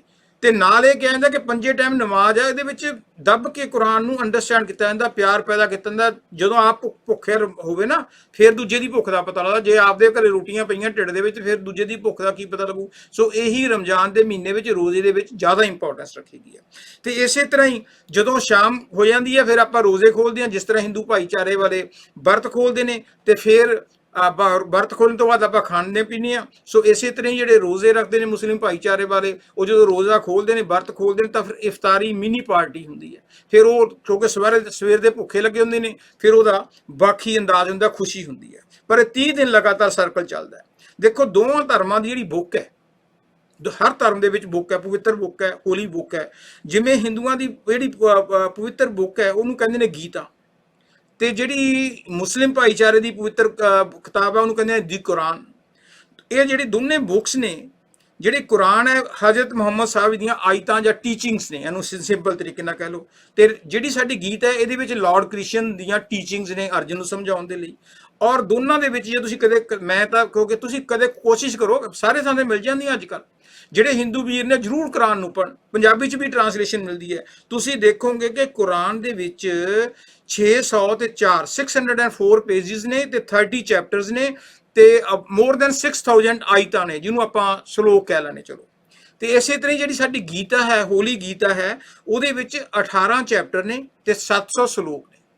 ਤੁਸੀਂ ਪੜ੍ਹੋ ਧਿਆਨ ਨਾਲ। ਠੀਕ ਹੈ ਵੀ ਉਹ ਸੰਸਕ੍ਰਿਤ 'ਚ ਤੁਹਾਨੂੰ ਟਰਾਂਸਲੇਸ਼ਨ ਮਿਲ ਜੂਗੀ। ਜਿਹੜੇ ਕੋਈ ਮੁਸਲਿਮ ਵੀਰ ਨੇ, ਉਹ ਤੁਸੀਂ ਗੀਤਾ ਨੂੰ ਪੜ੍ਹਨਾ ਚਾਹੁੰਦੇ ਹੋ, ਉਹਨੂੰ ਹਿੰਦੀ 'ਚ, ਪੰਜਾਬੀ 'ਚ, ਉਰਦੂ 'ਚ ਉਹਦੀ ਟਰਾਂਸਲੇਸ਼ਨ ਮਿਲ ਜੂ। ਜਿਹੜੇ ਕੁਰਾਨ ਪੜ੍ਹਨਾ ਚਾਹੁੰਦੇ ਨੇ, ਘੱਟੋ ਘੱਟ ਜਦੋਂ ਅਸੀਂ ਗੌਰ ਨਾਲ, ਧਿਆਨ ਨਾਲ ਪੜ੍ਹੋਗੇ, ਸੱਚੇ ਮਨ ਨਾਲ, ਜੇ ਆਪਾਂ ਆਪਣੀ ਅਕਲ ਲੈ ਕੇ ਚੱਲਾਂਗੇ ਨਾ ਕਿ ਮੈਂ ਨੁਕਸੀ ਕੱਢਣੇ ਨੇ, ਫਿਰ ਤਾਂ ਭਾਈ ਕੁਛ ਨਹੀਂ ਹੱਲ। ਜੇ ਸੱਚੇ ਦਿਲੋਂ, ਸਾਫ਼ ਮਨ ਨਾਲ, ਇੱਕ ਦੂਜੇ ਨੂੰ ਪਿਆਰ ਦੇ ਤਰੀਕੇ ਨਾਲ, ਰਿਸਪੈਕਟ ਦੇ ਤਰੀਕੇ ਨਾਲ ਪੜ੍ਹੋਗੇ, ਤੁਹਾਨੂੰ ਬਹੁਤ ਕੁਝ ਮਿਲੂਗਾ। ਤੁਸੀਂ ਦੇਖੋਗੇ ਵੀ ਅਸੀਂ ਤਾਂ ਇੱਕੋ ਥਾਂ ਤੇ ਇਕੱਠੇ ਹੀ ਹਾਂ। ਸੋ ਇਸੇ ਤਰ੍ਹਾਂ ਹੀ ਗੱਲ ਇਹ ਹੈ ਕਿ ਸਪਿਰਿਚੁਅਲ ਟੀਚਿੰਗਸ ਜਿਹੜੀਆਂ ਨੇ, ਉਹ ਭਾਵੇਂ ਸਾਨੂੰ ਦੇਖਣ ਨੂੰ, ਕਿਉਂਕਿ ਲੈਂਗੁਏਜ ਕਰਕੇ ਸਾਨੂੰ ਵੱਖੋ ਵੱਖਰੀਆਂ ਲੱਗਦੀਆਂ ਨੇ, ਪਰ ਜਦੋਂ ਅਸੀਂ ਕੁਰਾਨ ਸ਼ਰੀਫ ਨੂੰ ਪੜ੍ਹਾਂਗੇ, ਜਦੋਂ ਅਸੀਂ ਗੀਤਾ ਨੂੰ ਪੜ੍ਹਾਂਗੇ, ਤਾਂ ਅਸੀਂ ਦੇਖਾਂਗੇ ਕਿ ਜਿਹੜੇ ਅਸੀਂ ਐਵੇਂ ਲੜਦੇ ਫਿਰਦੇ ਆ ਨਾ ਵੀ ਇਹ ਪਾਕਿਸਤਾਨੀ ਹੈ, ਇਹ ਇੰਡੀਆ ਦਾ ਹੈ, ਕਸ਼ਮੀਰ ਦਾ ਹੈ, ਅਫਗਾਨਿਸਤਾਨੀ ਹੈ, ਮੁਸਲਿਮ ਹੈ, ਸਿੱਖ ਹੈ, ਖੱਤਰੀ ਹੈ, ਬਾਈਬਲ ਵਾਲਾ ਕ੍ਰਿਸਚਨ ਹੈ, ਇਹ ਸਭ ਨਫ਼ਰਤਾਂ ਸਾਡੀਆਂ ਨੇ, ਇਹ ਖਤਮ ਹੋ ਜਾਣਗੀਆਂ। ਕਿਉਂ? ਜਿਹੜਾ ਦੇਖੋ, ਥੋੜਾ ਜਿਹਾ ਸੋਚੋ, ਜਿਹੜੇ ਅਸੀਂ ਨਫ਼ਰਤ ਕਰਦੇ ਹਾਂ, ਜੇ ਠੰਡੇ ਦਿਲ ਨਾਲ ਸੋਚੀ ਜਾਵੇ ਤਾਂ ਨਾ ਹਿੰਦੂ ਬੁਰਾ ਹੈ, ਨਾ ਮੁਸਲਮਾਨ ਬੁਰਾ ਹੈ, ਨਾ ਹਿੰਦੂ ਬੁਰਾ ਹੈ, ਨਾ ਮੁਸਲਮਾਨ बुरा है, ना गीता बुरी है, ना कुरान बुरा है, बस भेजे में जो घुसा है ना वो शैतान बुरा है। ਜਿਹੜੇ ਸਾਨੂੰ ਲੋਕ ਪੁੱਠੀਆਂ ਗੱਲਾਂ ਪੜਾਉਂਦੇ ਨੇ ਨਾ ਵੀ ਉਹ ਆਏ ਆ, ਉਹਦੇ ਕਰਕੇ ਅਸੀਂ ਸ਼ੈਤਾਨ ਬਣ ਜਾਂਦੇ ਆ। ਜੇ ਅਸੀਂ ਗੀਤਾ ਨੂੰ ਪੜ੍ਹੀਏ ਧਿਆਨ ਨਾਲ ਤੇ ਉਹਨਾਂ ਨੂੰ ਉਹ ਜੋ ਪੜਾਂਗੇ, ਕੁਰਾਨ ਸ਼ਰੀਫ ਨੂੰ ਪੜਾਂਗੇ, ਤਾਂ ਸਾਨੂੰ ਪਤਾ ਲੱਗੂਗਾ ਕਿ ਉਹ ਤਾਂ ਪੂਰੀ ਹਿਊਮੈਨਿਟੀ ਦੀ ਗੱਲ ਕਰਦੇ ਨੇ, ਪਿਆਰ ਦੀ ਗੱਲ ਕਰਦੇ ਨੇ। ਦੇਖੋ, ਦੋਨੇ ਕਿਤਾਬਾਂ ਰੱਖ ਦਿਓ, ਆਪਣੇ ਘਰੇ ਜਾ ਕੇ ਤਜਰਬਾ ਕਰ ਲਓ। ਇੱਕ ਪਾਸੇ ਕੁਰਾਨ ਰੱਖ ਦਿਓ, ਇੱਕ ਪਾਸੇ ਗੀਤਾ ਰੱਖ ਦਿਓ, ਤੇ ਦੋਨੇ ਪਾਸੇ, ਇੱਕ ਪਾਸੇ ਮੁਸਲਮਾਨ ਬੈਠ ਜਾਣ, ਇੱਕ ਪਾਸੇ ਹਿੰਦੂ ਬਹਿ ਜਾਣ। ਉਹ ਜਿਹੜੀਆਂ ਦੋਨਾਂ ਦੀਆਂ ਪਵਿੱਤਰ ਕਿਤਾਬਾਂ ਨੇ, ਜਿਨ੍ਹਾਂ ਨੂੰ ਆਪਾਂ ਸਿਜਦਾ ਕਰਦੇ ਹਾਂ, ਚੁੱਕ ਚੁੱਕ ਕੇ ਨਮਸਕਾਰ ਕਰਦੇ ਹਾਂ, ਉਹ ਕਦੇ ਕਿਤਾਬਾਂ ਲੜਦੀਆਂ ਨਹੀਂ, ਆਰਾਮ ਨਾਲ ਆਪਣੀ ਥਾਂ ਤੇ ਰਹਿੰਦੀਆਂ ਨੇ। हमने कभी गीता और कुरान को कभी लड़ते नहीं देखा, लड़ते हैं वो जिन्हें कभी पढ़ते नहीं देखा। ਸਾਡੀ ਪ੍ਰੋਬਲਮ ਇਹ, ਅਸੀਂ ਪੜਿਆ ਤਾਂ ਹੈ ਹੀ ਨਹੀਂ, ਸੁਣੀਆਂ ਸੁਣਾਈਆਂ ਗੱਲਾਂ ਦੇ ਮਗਰ ਲੱਗ ਜਾਂਦੇ ਹਾਂ, ਜਿਹਦੇ ਕਰਕੇ ਸਾਨੂੰ ਨਫ਼ਰਤ ਆਉਂਦੀ। ਅੱਜ ਦੇ ਦਿਨ ਸਾਨੂੰ ਫੈਸਲਾ ਕਰਨਾ ਚਾਹੀਦਾ, ਸਾਨੂੰ ਕੁੱਲ ਕਾਇਨਾਤ ਨੂੰ ਪਿਆਰ ਕਰਨਾ ਚਾਹੀਦਾ। ਤੁਸੀਂ ਆਪਣੀ ਗੱਲ ਦਾ ਛੱਡੋ, ਆ ਜਾਨਵਰਾਂ ਦੀ ਗੱਲ ਕਰ ਲਓ। ਮੈਨੂੰ ਯਾਦ ਹੈ ਕਿ long time ago I went to Agra. ਉੱਥੇ ਇੱਕ ਥਾਂ ਤੇ ਆਗਰੇ ਦੇ ਵਿੱਚ ਬਿਲਕੁਲ ਨਾਲ ਨਾਲ ਇੱਕ ਪਾਸੇ ਮੰਦਿਰ ਹੈ, ਇੱਕ ਪਾਸੇ ਮਸਜਿਦ ਹੈ, ਤੇ ਬਾਹਰ ਪੂਰੀ ਪੁਲਿਸ ਖੜੀ ਹੈ ਵੀ ਕੋਈ ਸ਼ਰਾਰਤ ਨਾ ਕਰਦੇ, ਲੜਾਈ ਝਗੜੇ ਨਾ ਹੋਏ, ਦੰਗੇ ਫਸਾਦ ਨਾ ਹੋ ਜਾਣ। ਜਦੋਂ ਮੈਂ ਗਿਆ, ਉੱਥੇ ਟਰੀਜ਼ ਲੱਗੇ ਨੇ, ਮੰਦਿਰ 'ਚ ਵੀ ਲੱਗੇ ਨੇ, ਮਸਜਿਦ 'ਚ ਵੀ ਲੱਗੇ ਨੇ, ਉਹਦੇ ਉੱਪਰ ਕਬੂਤਰ ਬੈਠੇ ਸੀਗੇ। ਮੈਂ ਦੇਖਿਆ ਆਪਣੇ ਅੱਖਾਂ ਨਾਲ, ਚਿੜੀਆਂ। ਉਹ ਕੀ ਕਰਦੇ ਸੀਗੇ, ਜੇ ਕੋਈ ਉਧਰ ਆਪਣੇ ਮਸਜਿਦ ਦੇ ਵਿੱਚ ਜਾ ਕੇ ਕੋਈ ਸਿਜਦਾ ਕਰਕੇ ਆਉਂਦਾ ਤੇ ਉਹ ਕੋਈ ਉਹਨੂੰ ਜਾਨਵਰਾਂ ਨੂੰ, ਕਬੂਤਰਾਂ ਨੂੰ ਕੋਈ ਚੀਜ਼ ਪਾ ਆਉਂਦਾ। ਇਸੇ ਤਰ੍ਹਾਂ ਹੀ ਮੰਦਿਰ 'ਚ ਜਾਂਦੇ ਨੇ, ਮੰਦਿਰ 'ਚ ਵੀ ਭੋਗ ਲਾ ਦਿੰਦੇ ਨੇ, ਕੋਈ ਖਿੱਲੀਆਂ, ਕੋਈ ਪਰਚਾ, ਕੁਛ ਕਹਿ ਦਿਓ, ਕੋਈ ਚੀਜ਼ ਪ੍ਰਸ਼ਾਦ ਸਿਰ ਦਿੰਦੇ ਨੇ। ਤੇ ਜਿਹੜੇ ਕਬੂਤਰ ਨੇ ਉਹ ਨਹੀਂ ਦੇਖਦੇ ਵੀ ਇਹ ਮਸਜਿਦ ਹੈ ਕਿ ਮੰਦਿਰ ਹੈ। ਉਹ ਇਸੇ ਕਰਕੇ ਕਹਿੰਦਾ वो रहीम की खीर भी पीता है और राम का प्रसाद भी खाता है। कबूतरा नु क्या है, वो रहीम की खीर भी पीता है और राम का प्रसाद भी खाता है। उसे प्रेम है इंसानों से साहिब, उसे मजहब कब समझाता है। मजहब ਅਸੀਂ ਬਣਾਏ ਨੇ, ਜਾਨਵਰ ਤਾਂ ਹਮੇਸ਼ਾ ਸਾਰਿਆਂ ਨੂੰ ਇਕੁਅਲ ਟਰੀਟ ਕਰਦੇ ਨੇ। ਸੋ ਸਾਨੂੰ ਵੀ ਚਾਹੀਦਾ, ਜੇ ਅਸੀਂ ਕੁਰਾਨ ਨੂੰ ਪੜ੍ਹਿਆ, ਅਸੀਂ ਗੀਤਾ ਨੂੰ ਪੜ੍ਹਿਆ, ਸਾਰਿਆਂ ਦੇ ਵਿੱਚ ਇੱਕੋ ਹੀ ਜੋਤ ਹੈ। ਇੱਕ ਜਦੋਂ ਜੋਤ ਨਿਕਲ ਗਈ ਤਾਂ ਉਹਦੀ ਵੈਲਿਊ ਕੋਈ ਨਹੀਂ ਹੈ। ਸੋ ਇਸ ਕਰਕੇ ਸਾਨੂੰ ਇਸ ਮਹੀਨੇ ਨਾਟ ਓਨਲੀ ਆਪਣੀ ਕਮਿਊਨਿਟੀ, ਸਗੋਂ ਸਾਰੀਆਂ ਕਮਿਊਨਿਟੀ ਦੇ ਵਿੱਚ ਪਿਆਰ ਮੁਹੱਬਤ ਦਾ ਸੁਨੇਹਾ ਦੇਣਾ ਚਾਹੀਦਾ ਹੈ। ਪਿਆਰ ਮੁਹੱਬਤ ਹੋਣੀ ਚਾਹੀਦੀ ਹੈ, ਕਿਉਂਕਿ ਸਾਨੂੰ ਕੋਸ਼ਿਸ਼ ਕਰਨੀ ਚਾਹੀਦੀ। ਹੁਣ ਜੇ ਮੈਨੂੰ ਕਈ ਬੰਦੇ ਕਹਿੰਦੇ ਨੇ ਵੀ ਤੇਰੇ ਆ ਲੈਕਚਰ ਦੇਣ ਨਾਲ, ਰੇਡੀਓ ਤੇ ਘੰਟਾ ਬੋਲਣ ਨਾਲ ਤੇਰਾ ਕੀ ਫਾਇਦਾ ਹੋ ਜਾਊਗਾ, ਕਿਤੇ ਕਮਿਊਨਿਟੀਜ਼ ਦੇ ਨਫ਼ਰਤ ਖਤਮ ਹੋ ਜਾਣਗੀਆਂ। ਮੈਂ ਇਹ ਗੱਲ ਕਹਿਣਾ ਹੁੰਦਾ, ਮੈਨੂੰ ਅੱਜ ਹੀ ਕਿਸੇ ਨੇ ਕਿਹਾ ਸੀਗਾ ਵੀ ਜਿਹੜਾ ਤੂੰ ਇਹ ਗੱਲ ਕਹੀ ਹੈ ਵੀ ਥੋੜਾ ਜਿਹਾ ਪਿਆਰ ਵਧੂਗਾ, ਵੀ ਤੇਰੀ ਕੋਸ਼ਿਸ਼ ਕਰਨਾ ਪਿਆਰ ਤੋਂ ਕੁਛ ਨਹੀਂ ਵਧਣਾ। ਪਰ ਮੇਰੀ ਜਿਹੜੀ ਫਿਲਾਸਫੀ ਹੈ, ਮੇਰਾ ਵੇ ਆਫ ਥਿੰਕਿੰਗ ਇਹ ਹੈ ਵੀ ਜਿਵੇਂ ਕੋਈ ਸਮੁੰਦਰ ਦੇ ਕਿਨਾਰੇ ਬੰਦਾ ਜਿਹੜਾ ਤੁਰਿਆ ਜਾ ਰਿਹਾ ਸੀਗਾ, ਸਮੁੰਦਰ ਦੀ ਜ਼ੋਰ ਦੀ ਲਹਿਰ ਆਈ, ਜਦੋਂ ਲਹਿਰ ਆਈ ਉਹਦੇ ਵਿੱਚ ਛੋਟੀਆਂ ਛੋਟੀਆਂ ਮੱਛੀਆਂ ਵੀ ਹੁੰਦੀਆਂ, ਉਹ ਲਹਿਰ ਦੇ ਨਾਲ ਮੱਛੀਆਂ ਵੀ ਆ ਕੇ ਬਾਹਰ ਜਾ ਕੇ ਡਿੱਗੀਆਂ। ਤੇ ਜਿਹੜਾ ਇੱਕ ਬੰਦਾ ਸੀਗਾ, ਉਹਨੇ ਦੇਖਿਆ ਮੱਛੀਆਂ ਤੜਫ ਰਹੀਆਂ ਨੇ, ਉਹਨੇ ਚੱਕ ਕੇ ਮੱਛੀ ਸਮੁੰਦਰ 'ਚ ਸਾਹਮਣੇ ਕੋਈ ਬੰਦਾ ਜਾ ਰਿਹਾ ਸੀ। ਉਹ ਕਹਿੰਦਾ ਤੂੰ ਕਿੰਨੀਆਂ ਕੁ ਬਚਾ ਲੇਗਾ, ਤੂੰ ਤਾਂ ਬੇਵਕੂਫੀ ਕਰਦਾ, ਇਹਨੇ ਤਾਂ ਮਰਨਾ ਹੀ ਹੈ। ਉਹ ਕਹਿੰਦਾ ਨਹੀਂ, ਮੇਰੇ ਜਿੰਨੇ ਵੀ ਸੰਪਰਕ ਚਾਹਣਗੇ, ਮੇਰੀ ਕੋਸ਼ਿਸ਼ ਇਹ ਹੈ ਵੀ ਉਹਨਾਂ ਦਾ ਬਚਾਅ ਕੀਤਾ ਜਾਵੇ, ਉਹਨਾਂ ਦੀ ਲਾਈਫ ਕੀਤੀ ਜਾਵੇ। ਸੋ ਇਸ ਕਰਕੇ ਹਰੇਕ ਬੰਦੇ ਦਾ ਫਰਜ਼ ਬਣਦਾ ਕਿ ਜਿੰਨਾ ਵੀ ਹੋ ਸਕੇ ਤੁਹਾਡੇ ਆਂਢ ਗੁਆਂਢ ਦੇ ਵਿੱਚ, ਪੜੋਸ 'ਚ, ਕਿਸੇ ਹੋਰ ਦੋਸਤ ਮਿੱਤਰ 'ਚ, ਕਿਤੇ ਸੁਸਾਇਟੀ ਦੇ ਵਿੱਚ, ਅਸੀਂ ਜਿੱਥੇ ਵੀ ਬੈਠੀਏ ਪਿਆਰ ਪੈਦਾ ਕਰੀਏ। ਜਦੋਂ ਹੌਲੀ ਹੌਲੀ ਇੱਕ ਕਰਦਾ, ਫਿਰ ਦੂਜਾ ਕਰਦਾ, ਤੀਜਾ ਕਰਦਾ, ਇਸ ਤਰ੍ਹਾਂ ਸਾਰੀ ਸੁਸਾਇਟੀ ਦੇ ਵਿੱਚ ਪਿਆਰ ਪੈਦਾ ਹੋ ਸਕਦਾ ਹੈ। ਇਸੇ ਕਰਕੇ ਤਾਂ ਕਿਹਾ ਜਾਂਦਾ ਨਾ ਕਿ ਮਾਨਾ ਦੁਨੀਆ ਬਹੁਤ ਬੁਰੀ ਹੈ, माना कि दुनिया बहुत बुरी है और हर तरफ धोखा है, सारी दुनिया धोखियां च पई भी है। माना कि दुनिया बहुत बुरी है और हर तरफ धोखा है, आओ हम तो अच्छे बने, हमें किसने रोका है। जे कला कला ये सोचे कि मैं चंगा बनना है तो देखो देखी सारे चंगे बन जाएंगे। जो असीं कहने सारे ही बुरे ने तो आप भी बुरे बन जाओ, फिर कोई फायदा नहीं होता। इसे करके क्या ना, माना दुनिया बहुत बुरी है और हर तरफ धोखा है, आओ हम तो अच्छे बने, हमें किसने रोका है। देखो मुस्कुराते चेहरे में जो ना दिखा, मुस्कुराते चेहरे में जो ना दिखा, जेड़ा साडा शरीर है, जे इहदे च नहीं कुछ दिखिया तो पत्थर की मूरत में क्या दिसेगा। ਜਿਹੜੇ शरीर असी ह्यूमन बीइंग ਨੂੰ ਤਾਂ नफरत करते हैं पर पत्थर की आके पूजा करते हैं। मुस्कुराते चेहरे में जो ना दिखा तो पत्थर की मूरत में क्या दिसेगा। इबादत की नज़रों से देख, पूजा पाठ करके इबादत की नज़रों से देख, जर्रे जर्रे में खुदा खुद तुझे दिसेगा। कि जे तुसी सच्चे दिलों भगती करो, प्रेम करो, कॉन्सनट्रेशन करो, मैਡੀਟੇਸ਼ਨ करो, अपने तीसरे तिल ते जाओ ਤਾਂ ਤੁਹਾਨੂੰ नज़र आऊगा कि हर चीज़ ਦੇ ਵਿੱਚ ਉਹ खुदा है। इस करके क्या जाता ना कि अगर तराशोगे तो पत्थर देवता हो जाएगा, अगर तराशोगे तो पत्थर देवता हो जाएगा, कर इबादत तू खुदा की खुद खुदा हो जाएगा। ਜਦੋਂ ਅਸੀਂ ਸੱਚੇ ਦਿਲੋਂ ਪਰਮਾਤਮਾ ਦੀ ਭਗਤੀ ਕਰਦੇ ਹਾਂ ਤਾਂ ਅਸੀਂ ਵੀ ਪਰਮਾਤਮਾ ਦਾ ਰੂਪ ਹੋ ਜਾਂਦੇ ਹਾਂ। ਗੱਲ ਹੁਣ ਆਪਾਂ ਨਵਰਾਤਰੀ ਦੀ ਪਹਿਲਾਂ ਥੋੜੀ ਜੀ ਕਰ ਲਈਏ। ਨਵਰਾਤਰੀ ਜਿਹੜੀ ਆ ਸਾਲ ਦੇ ਵਿੱਚ 2 ਵਾਰ ਮਨਾਈ ਜਾਂਦੀ ਹੈ, ਇੱਕ ਮਾਰਚ ਅਪ੍ਰੈਲ 'ਚ ਆਉਂਦੀ ਹੈ, ਇੱਕ ਸਤੰਬਰ ਅਕਤੂਬਰ 'ਚ ਆਉਂਦੀ ਹੈ। ਕੈਨੇਡਾ ਦੇ ਵਿੱਚ ਜਿਹੜੀ ਨਵਰਾਤਰੀ ਆ ਜਾਂ ਨਵਰਾਤਰੇ ਕਹਿ ਲੈਣੇ ਪੰਜਾਬੀ ਲੋਕ, ਉਹ 1 ਅਪ੍ਰੈਲ ਨੂੰ ਸ਼ੁਰੂ ਹੋਏ ਨੇ, 10 ਅਪ੍ਰੈਲ ਨੂੰ ਖਤਮ ਹੋ ਜਾਣਗੇ। ਇਹਦੇ ਵਿੱਚ ਮਾਂ ਦੁਰਗਾ ਉਹਦੇ 9 ਵੱਖ-ਵੱਖ ਸਰੂਪਾਂ ਦੀ ਹਰੇਕ ਦਿਨ ਇੱਕ ਸਰੂਪ ਦੀ ਪੂਜਾ ਕੀਤੀ ਜਾਂਦੀ ਹੈ। ਜਿਸ ਤਰ੍ਹਾਂ ਪਹਿਲੇ ਦਿਨ ਮਾਂ ਸ਼ੈਲਪੁੱਤਰੀ, ਦੂਜੇ ਦਿਨ ਬ੍ਰਹਮਚਾਰਨੀ, ਚੰਦਰਕਾਂਟਾ, ਕੁਸ਼ਮੰਡਾ, ਸਕੰਤ ਮਾਤਾ, ਕਾਮਦਾਨੀ, ਕਾਲਮਾਤਰੀ, ਮਹਾਗੌਰੀ, ਸਿੱਧਾਤਰੀ। ਇਹ ਜਿਹੜੇ 9 ਡਿਫਰੈਂਟ ਮਾਂ ਦੁਰਗਾ ਦੇ ਰੂਪ ਨੇ, ਉਹਨਾਂ ਦੀ ਪੂਜਾ ਕਰਦੇ ਨੇ। ਤੇ ਅਸ਼ਟਮੀ ਵਾਲੇ ਦਿਨ, ਉਸ ਦਿਨ ਕੀ ਕਰਦੇ ਨੇ ਕਿ ਜਿੰਨੇ ਵੀ ਕੁੜੀਆਂ ਹੁੰਦੀਆਂ, ਛੋਟੇ ਛੋਟੇ ਬੱਚੇ ਹੁੰਦੇ ਨੇ, ਕਿਉਂਕਿ ਪ੍ਰਮਾਤਮਾ ਦਾ ਰੂਪ ਹੁੰਦੇ ਨੇ, ਉਹਨਾਂ ਨੂੰ ਘਰ ਬੁਲਾ ਕੇ ਉਹਨਾਂ ਨੂੰ ਖਾਣਾ ਖਿਲਾਇਆ ਜਾਂਦਾ, ਉਹਨਾਂ ਦੇ ਪੈਰ ਧਵਾਏ ਜਾਂਦੇ, ਸਿਰ ਤੇ ਚੁੰਨੀ ਦਿੱਤੀ ਜਾਂਦੀ। ਇਹ ਮੰਨਿਆ ਜਾਂਦਾ ਕਿ ਜਿਹੜੇ ਬੱਚੇ ਨੇ ਦੁਰਗਾ ਦਾ ਰੂਪ ਨੇ, ਸੋ ਉਹਨਾਂ ਨੂੰ ਦਕਸ਼ਨਾ ਵੀ ਦਿੱਤੀ ਜਾਂਦੀ ਹੈ। ਸੋ ਫਿਰ ਅਗਲੇ ਦਿਨ ਜਿਹੜੀ ਹੈਗੀ ਉਹਦਾ ਜਿਹੜਾ ਕਲਸ਼ ਹੈ ਉਹਦਾ ਵਿਸਰਜਨ ਕੀਤਾ ਜਾਂਦਾ ਹੈ। ਤੇ ਇਸ ਤਰ੍ਹਾਂ ਇਹ ਤਿਉਹਾਰ ਜਿਹੜਾ ਹੈਗਾ ਹਿੰਦੂਆਂ ਦਾ ਨਵਰਾਤਰੀ 9 ਦਿਨਾਂ ਤੋਂ ਬਾਅਦ ਪੂਰਾ ਹੋ ਜਾਂਦਾ। ਫਿਰ ਸਤੰਬਰ 25 ਤੋਂ ਲੈ ਕੇ 4 ਅਕਤੂਬਰ ਤੱਕ ਇਸ ਸਾਲ ਫੇਰ ਆ ਰਿਹਾ। ਹੁਣ ਗੱਲ ਕਰੀਏ ਰਮਜ਼ਾਨ ਦੀ। ਰਮਜ਼ਾਨ ਜਿਹੜਾ ਹੈਗਾ ਇਹ ਇਸਲਾਮ ਦਾ ਜਿਹੜਾ ਕੈਲੰਡਰ ਹੈ, ਜਿਵੇਂ ਹਿੰਦੂਆਂ ਦਾ ਕੈਲੰਡਰ ਹੈ, ਚਾਈਨੀਜ਼ ਦਾ ਕੈਲੰਡਰ, ਹਰੇਕ ਧਰਮ ਦਾ ਆਪਣਾ ਆਪਣਾ ਕੈਲੰਡਰ ਹੈ। ਸੋ ਇਸਲਾਮ ਦਾ ਜਿਹੜਾ ਕੈਲੰਡਰ ਹੈ ਉਹਦੇ 9ਵੇਂ ਮਹੀਨੇ ਨੂੰ ਰਮਜ਼ਾਨ ਕਿਹਾ ਜਾਂਦਾ ਹੈ। ਇਹਨੂੰ ਕੁਰਾਨ ਦਾ ਮਹੀਨਾ ਵੀ ਕਹਿੰਦੇ ਨੇ। ਕੁਰਾਨ ਦਾ ਕਿਉਂ ਕਹਿੰਦੇ ਨੇ? ਕਿਉਂਕਿ ਕੁਰਾਨ ਇਸ ਦਿਨ ਨਾਜ਼ਲ ਹੋਈ ਸੀ। ਜਦੋਂ ਕਹਿੰਦੇ ਨੇ ਨਾ ਹਜ਼ਰਤ ਮੁਹੰਮਦ ਸਾਹਿਬ ਮੈਡੀਟੇਸ਼ਨ ਕਰ ਦਿੰਦੇ ਸੀ ਹੀਰਾ ਗੁਫਾ ਦੇ ਵਿੱਚ ਬੈਠ ਕੇ, ਤੇ ਉਹਨਾਂ ਦੀ ਜਿਹੜੀ ਮੈਡੀਟੇਸ਼ਨ ਦਾ ਸੁਰਤ ਖੁੱਲੀ ਤਾਂ ਉਦੋਂ ਪਰਮਾਤਮਾ ਵੱਲੋਂ, ਅੱਲਾ ਵੱਲੋਂ ਉਹਨਾਂ ਨੂੰ ਇੱਕ ਕਿਹਾ ਕਿ ਤੂੰ ਪੈਗੰਬਰ ਹੈ, ਤੂੰ ਲੋਕਾਂ ਦੇ ਵਿੱਚ ਜਾ ਕੇ ਮੇਰੇ ਮੈਸੇਜ ਦੇ। ਸੋ ਉਸ ਦਿਨ ਨਾਜ਼ਲ ਹੋਈ ਸੀਗੀ। ਸੂਰਜ ਨਿਕਲਣ ਤੋਂ ਪਹਿਲਾਂ ਅਸੀਂ ਕੁਝ ਵੀ ਖਾ ਪੀ ਸਕਦੇ ਹਾਂ। ਰਮਜ਼ਾਨ ਦੇ ਮਹੀਨੇ 'ਚ ਸੂਰਜ ਨਿਕਲਣ ਤੋਂ ਪਹਿਲਾਂ ਅਸੀਂ ਕੁਝ ਵੀ ਖਾ ਪੀ ਸਕਦੇ ਹਾਂ। ਉਹਨੂੰ ਆਪਾਂ ਸ਼ਹਿਰੀ ਕਹਿੰਦੇ ਹਾਂ, ਸ਼ਹਿਰੀ। ਤਾਂ ਹੁਣ ਗਾਣੇ ਦੇ ਵਿੱਚ ਵੀ ਆਇਆ ਸੀਗਾ ਰਮਜ਼ਾਨ 'ਚ, ਹਾਂਜੀ। ਤੇ ਫੇਰ ਹੋ ਜਾਂਦਾ ਰੋਜ਼ਾ ਸ਼ੁਰੂ।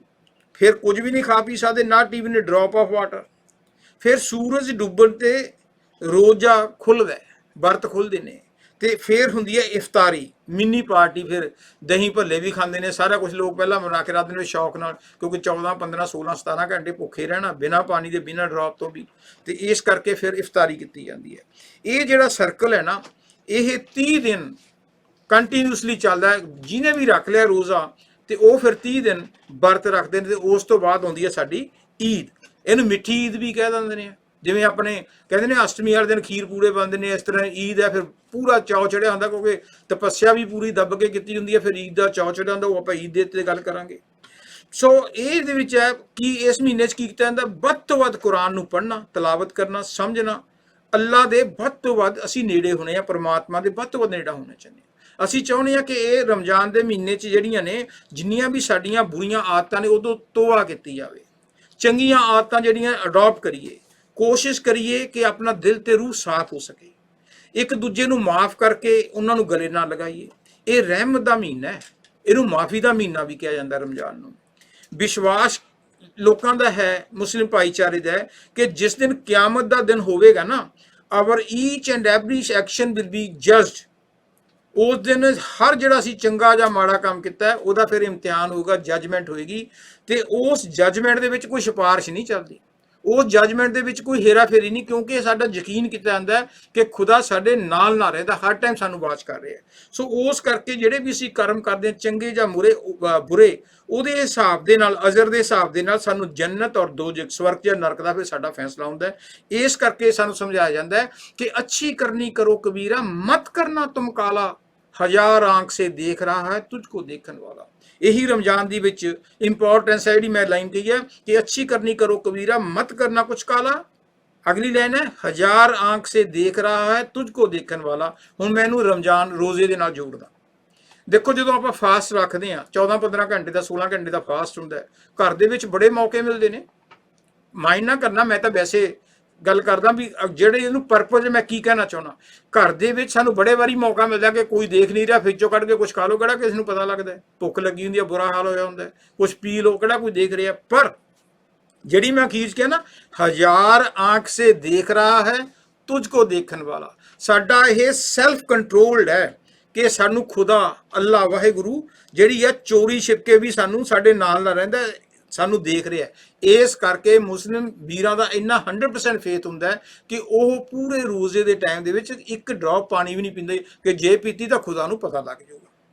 ਦੂਸਰਾ, ਰਮਜ਼ਾਨ ਦੀ ਇੰਪੋਰਟੈਂਸ ਇਹ ਹੈ ਕਿ ਭੁੱਖ ਦਾ ਅਹਿਸਾਸ ਹੁੰਦਾ ਹੈ। ਜੋ ਤੁਸੀਂ ਆਪ ਭੁੱਖੇ ਰਹਿਣੇ ਹੋ, ਫਿਰ ਤੁਸੀਂ ਕਈ ਵਾਰੀ ਜਦੋਂ ਕਿ ਕੁਰਾਨ ਵੀ ਪੜ੍ਹਦੇ ਹੋ, ਇਬਾਦਤ ਵੀ ਕਰਦੇ ਹੋ, ਨਮਾਜ਼ ਵੀ ਚੰਗੀ ਤਰ੍ਹਾਂ ਪੜ੍ਹਦੇ ਹੋ, ਸੈਲਫ ਰੀਅਲਾਈਜ਼ ਵੀ ਕਰਦੇ ਹੋ, ਫਿਰ ਤੁਹਾਨੂੰ ਮਹਿਸੂਸ ਹੁੰਦਾ ਹੈ ਕਿ ਅੱਜ ਮੈਂ ਭੁੱਖ ਦੇ ਨਾਲ ਇੰਨਾ ਵਿਆਕੁਲ ਹਾਂ, ਇੰਨੀ ਮੈਨੂੰ ਤੜਫ ਹੈ, ਇੰਨਾ ਮੈਨੂੰ ਬੇਚੈਨ ਕੀਤਾ ਹੋਇਆ ਹੈ। ਥਿੰਕ ਅਬਾਊਟ ਦੋਜ਼ ਪੀਪਲ ਜਿਨ੍ਹਾਂ ਨੂੰ ਰੋਟੀ ਨਹੀਂ ਮਿਲਦੀ, ਜਿਹੜੇ ਕਿ ਰੋਜ਼ ਹੀ ਭੁੱਖੇ ਰਹਿੰਦੇ ਨੇ। ਫਿਰ ਉਦੋਂ ਸਾਨੂੰ ਇਹ ਅਹਿਸਾਸ ਹੁੰਦਾ ਹੈ। ਔਰ ਰਮਜ਼ਾਨ ਦੇ ਮਹੀਨੇ ਵਿੱਚ ਜਿਹੜੀ ਇਫਤਾਰੀ ਹੈ ਰਾਤ ਨੂੰ, ਜਿਹੜੀ ਮੈਕਸਿਮਮ ਹੈ, ਉਹ ਚੰਗੇ ਜ਼ਿਆਦਾ ਤੋਂ ਜ਼ਿਆਦਾ ਲੋਕਾਂ ਨੂੰ, ਭੁੱਖੇ ਲੋਕਾਂ ਨੂੰ ਖਵਾਇਆ ਜਾਂਦਾ ਹੈ।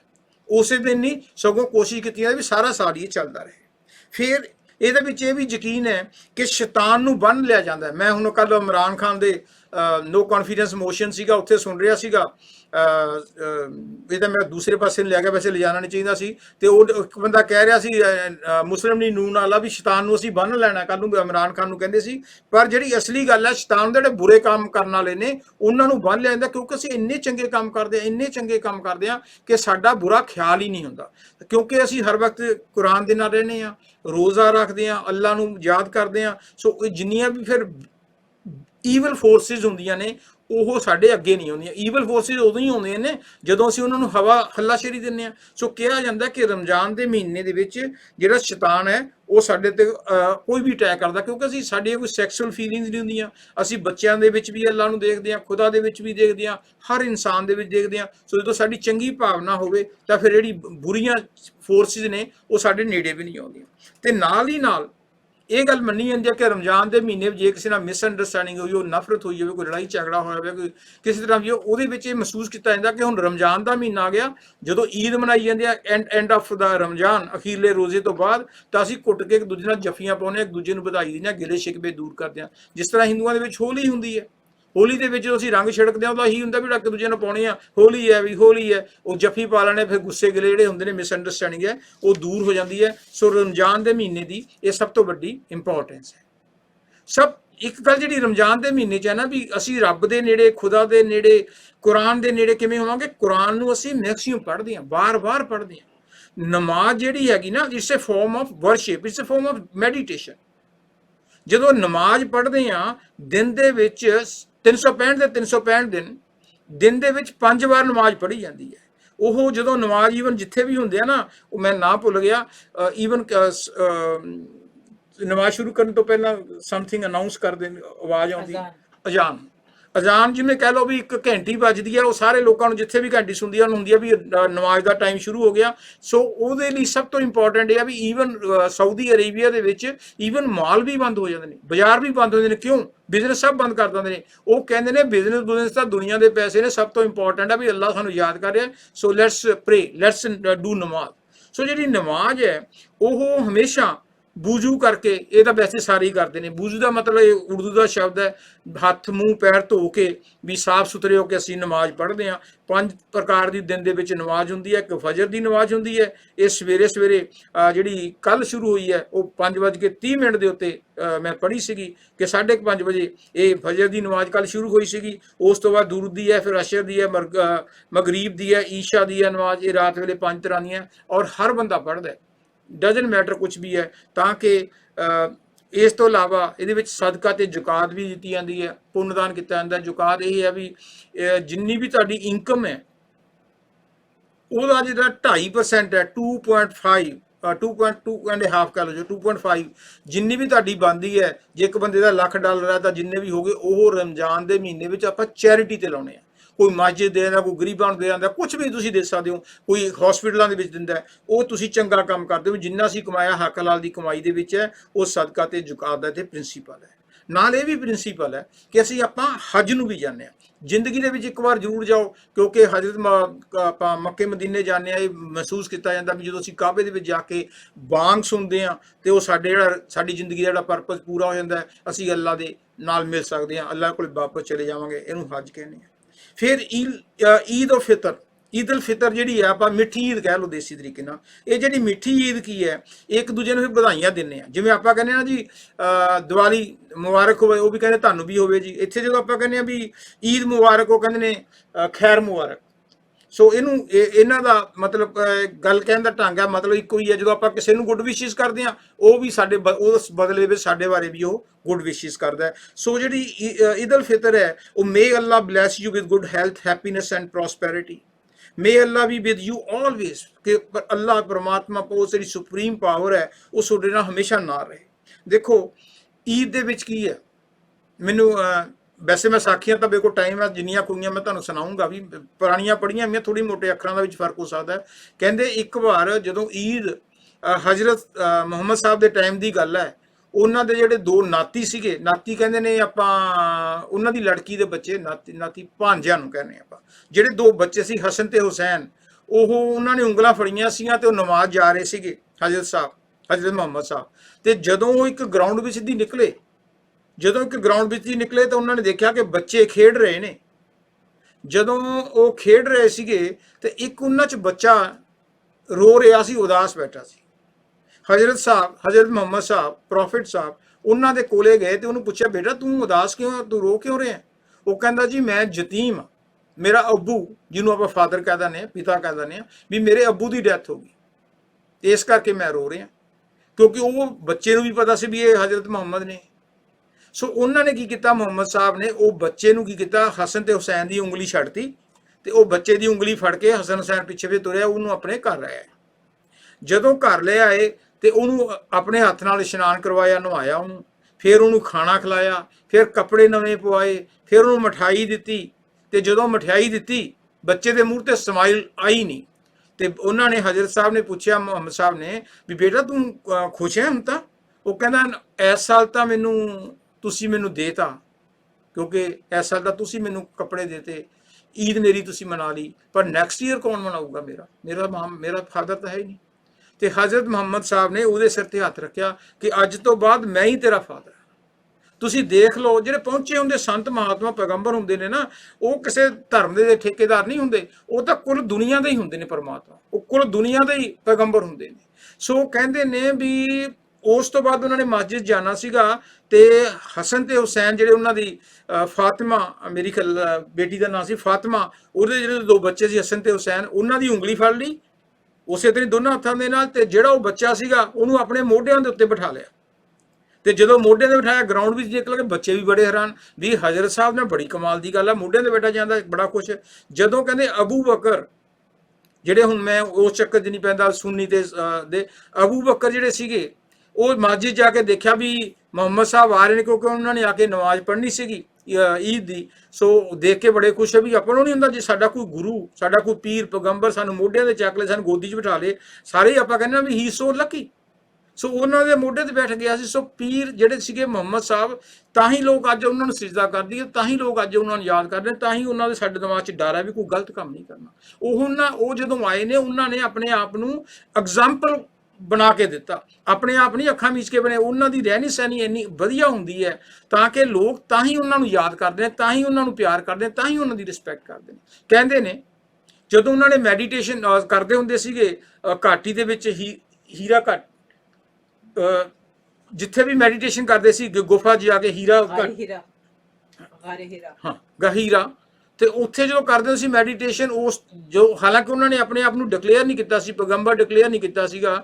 ਤੇ ਕਹਿੰਦੇ ਨੇ ਜਦੋਂ ਪੈਗੰਬਰ ਡਿਕਲੇਅਰ ਕੀਤਾ ਤਾਂ ਸਭ ਤੋਂ ਪਹਿਲਾਂ ਇੱਕ ਜਿਹੜੀ ਸਭ ਤੋਂ ਪਹਿਲੀ ਲੇਡੀ ਸੀਗੀ, ਸਖੀਜਾ, ਮੇਰੇ ਖਿਆਲ ਜਾਂ ਕੋਈ ਨਾਂ ਨਾ ਗਲਤ ਹੋਵੇ, ਹਤੀਜਾ, ਉਹਨੇ ਐਕਸੈਪਟ ਕੀਤਾ ਸੀ ਵੀ ਹਾਂ ਪੈਗੰਬਰ ਨੇ। ਇਸੇ ਤਰ੍ਹਾਂ ਹੀ ਅਬੂ ਬਕਰ ਨੇ ਕੀਤਾ ਸੀ ਤੇ ਹਜ਼ਰਤ ਅਲੀ ਨੇ ਕੀਤਾ ਸੀਗਾ। ਤੇ ਨਾਲ ਨਾਲ ਇੱਕ ਗੁਲਾਮ ਸੀਗਾ, ਮੈਂ ਥੋੜਾ ਜਿਹਾ ਨਾਂ ਗਲਤ ਹੋ ਜਾ, ਥੋੜੀ ਮੋਟੀ ਮੈਨੂੰ ਮਾਫ ਕਰੋ, ਪਰਪਸ ਮੇਰਾ ਰਿਸਪੈਕਟ ਦੇਣਾ ਹੀ ਹੈ, ਕਿ ਬਿਲਾਲ ਗੁਲਾਮ ਸੀਗਾ। ਸੋ ਉਹ ਕੀ ਸੀਗਾ ਕਿ ਇੱਕ ਦਿਨ ਉਹਨੂੰ ਬਹੁਤ ਤੇਜ਼ ਬੁਖਾਰ ਚੜਿਆ ਵਾ ਸੀਗਾ, ਗੁਲਾਮ ਸੀਗਾ।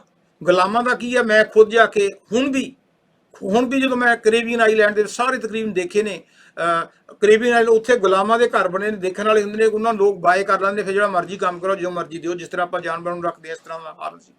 ਉਹ ਜਿਹੜਾ ਗੁਲਾਮ ਸੀਗਾ ਬਿਲਾਲ, ਤੇ ਉਹਨੂੰ ਇੱਕ ਵਾਰੀ ਕਹਿੰਦੇ ਬਹੁਤ ਤੇਜ਼ ਬੁਖਾਰ ਸੀਗਾ ਤੇ ਕਈ ਦਿਨਾਂ ਦਾ ਉਹਨੂੰ ਰੋਟੀ ਨਹੀਂ ਮਿਲੀ ਸੀ। ਮਾਲਕ ਦੀ ਮਰਜ਼ੀ, ਦਿਓ ਨਾ ਦਿਓ, ਤਾਂ ਜਾਨਵਰ ਹੀ ਨੇ, ਜਾਨਵਰ ਕੰਸੀਡਰ ਕਰਦੇ। ਕਹਿੰਦੇ ਜਦੋਂ ਹਜ਼ਰਤ ਮੁਹੰਮਦ ਸਾਹਿਬ ਜਾ ਰਹੇ ਸੀ, ਹਾਲਾਂਕਿ ਉਹਨਾਂ ਨੇ ਡਿਕਲੇਅਰ ਨਹੀਂ ਕੀਤਾ, ਸੋ ਉਹਨਾਂ ਨੇ ਦੇਖਿਆ ਵੀ ਖੇਤ ਦੇ ਵਿੱਚ ਇਹ ਬੰਦਾ ਬਿਲਾਲ ਬੈਠਾ, ਤਾਂ ਉਹਨੂੰ ਪੁੱਛਿਆ ਵੀ ਕੀ ਗੱਲ ਆ। ਉਹ ਕਹਿੰਦਾ ਵੀ ਤੈਨੂੰ ਤਾਂ ਹੱਥ ਫੜ ਕੇ ਦੇਖਿਆ, ਤੈਨੂੰ ਤਾਂ ਬਹੁਤ ਜ਼ਿਆਦਾ ਬੁਖਾਰ ਹੈ, ਟੈਂਪਰੇਚਰ ਹੈ, ਤੇ ਤੂੰ ਕੁਝ ਖਾਦਾ ਵੀ? ਉਹ ਕਹਿੰਦਾ ਨਹੀਂ, ਤੇ ਮੈਂ ਕੰਮ ਪੂਰਾ ਕਰਨਾ, ਜੇ ਨਾ ਕੰਮ ਪੂਰਾ ਕੀਤਾ ਤਾਂ ਜਿਹੜਾ ਮੇਰਾ ਬੌਸ ਹੈ, ਜਿਹੜਾ ਮੇਰਾ ਮਾਲਕ ਆ, ਉਹ ਬਹੁਤ ਜ਼ਾਲਮ ਹੈ, ਉਹ ਮੈਨੂੰ ਬਹੁਤ ਸਜ਼ਾ ਦਊਗਾ। ਹਜ਼ਰਤ ਸਾਹਿਬ ਨੇ ਕਿਹਾ ਕੋਈ ਗੱਲ ਨਹੀਂ, ਤੂੰ ਬੈਠ ਉਰੇ ਆਰਾਮ ਨਾਲ।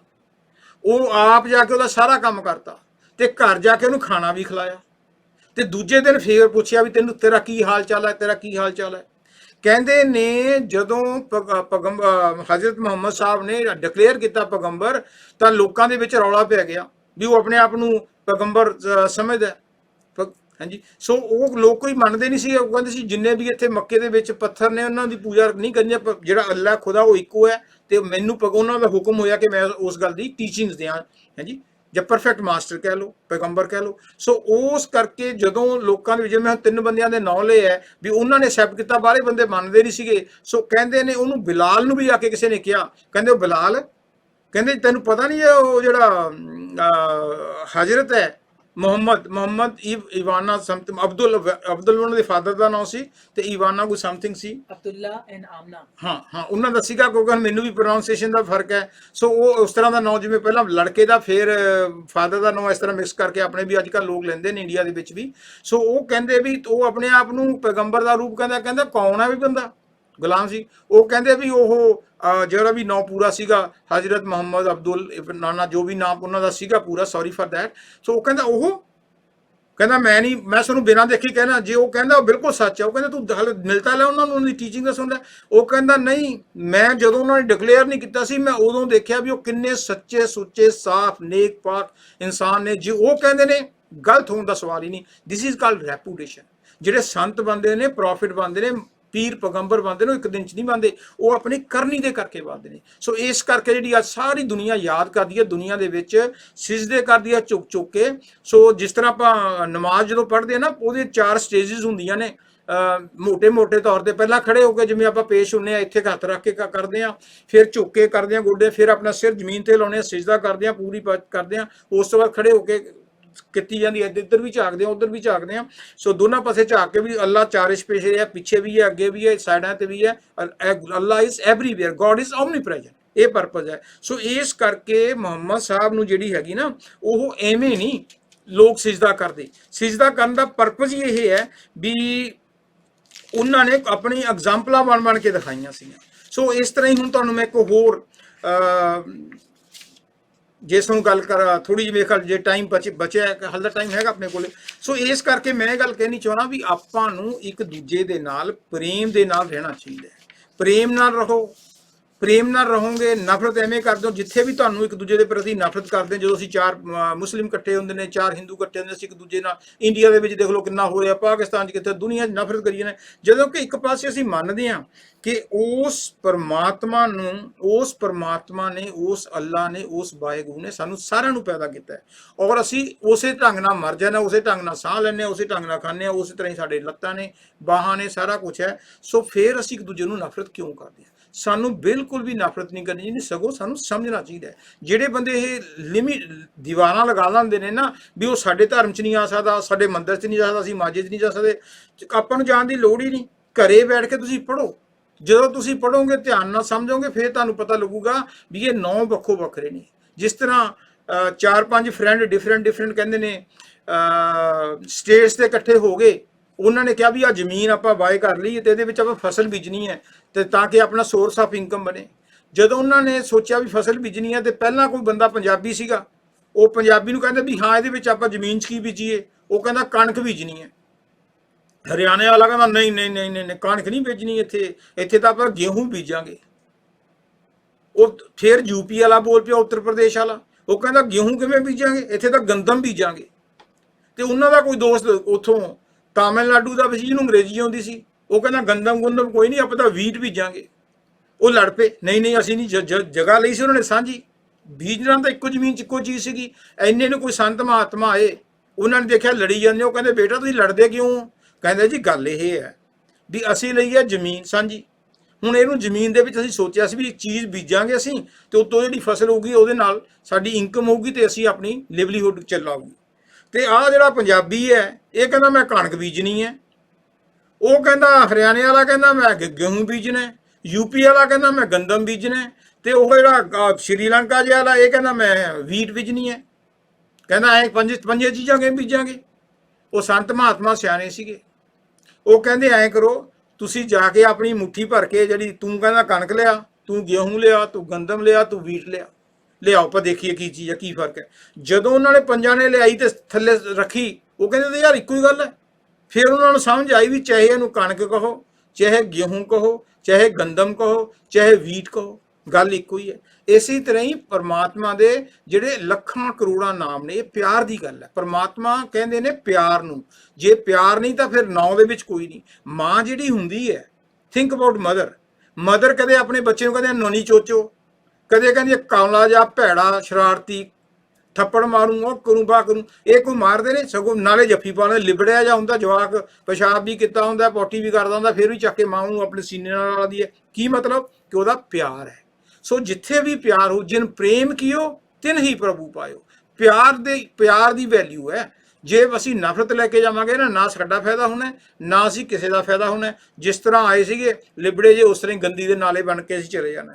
ਸੋ ਆਪਾਂ ਇਸ ਮਹੀਨੇ ਦੇ ਵਿੱਚ ਵੱਧ ਤੋਂ ਵੱਧ ਕੋਸ਼ਿਸ਼ ਕਰੀਏ ਵੀ ਆਪਣੀ ਕਮਿਊਨਿਟੀ ਨਹੀਂ, ਸਗੋਂ ਜਿੰਨੀ ਖਲਕਤ ਹੈ ਉਸ ਖੁਦਾ ਦੀ, ਉਸ ਅੱਲਾ ਦੀ, ਉਸ ਵਾਹਿਗੁਰੂ ਦੀ, ਉਸ ਪਰਮਾਤਮਾ ਦੀ, ਉਹਨੂੰ ਨਫ਼ਰਤ ਘਟਾ ਕੇ ਪਿਆਰ ਕਰੀਏ, ਇੱਕ ਦੂਜੇ ਨੂੰ ਵਧਾਈ ਦਈਏ, ਫਾਰਮੈਲਿਟੀ ਨਹੀਂ, ਸਮਝਣ ਦੀ ਕੋਸ਼ਿਸ਼ ਕਰੀਏ ਕਿ ਤੁਸੀਂ ਹੁਣ ਅੱਜ ਕੱਲ੍ਹ ਤਾਂ ਆਨਲਾਈਨ ਹੈ, ਆਨਲਾਈਨ ਦੇ ਉੱਤੇ ਜਾ ਕੇ ਤੁਸੀਂ ਜਿਹੜੇ ਹਿੰਦੂ ਭਰਾ ਨੇ ਜਾਂ ਸਿੱਖ ਭਰਾ ਨੇ, ਉਹ ਕੁਰਾਨ ਦੀ ਤੁਸੀਂ ਕਾਪੀ ਲੈ ਲਓ, ਆਨਲਾਈਨ ਜਾ ਕੇ ਤੁਸੀਂ ਦੇਖ ਸਕਦੇ ਹੋ, ਹਿੰਦੀ 'ਚ ਪੜ੍ਹ ਸਕਦੇ ਹੋ, ਪੰਜਾਬੀ 'ਚ ਪੜ੍ਹ ਸਕਦੇ ਹੋ। ਇਸ ਤਰ੍ਹਾਂ ਜਿਹੜੇ ਮੁਸਲਿਮ ਵੀਰ ਨੇ ਉਹ ਗੀਤਾ ਨੂੰ, ਗੁਰੂ ਗ੍ਰੰਥ ਸਾਹਿਬ ਨੂੰ ਪੰਜਾਬੀ, ਹਿੰਦੀ, ਉਰਦੂ ਜਿਹਦੇ ਵਿੱਚ ਮਰਜ਼ੀ ਲੈ ਲਓ, ਇੰਗਲਿਸ਼ ਤਾਂ ਵੈਸੇ ਕੈਨੇਡਾ ਦੇ ਵਿੱਚ ਤਾਂ ਵੈਸੇ ਹੀ ਹੈ।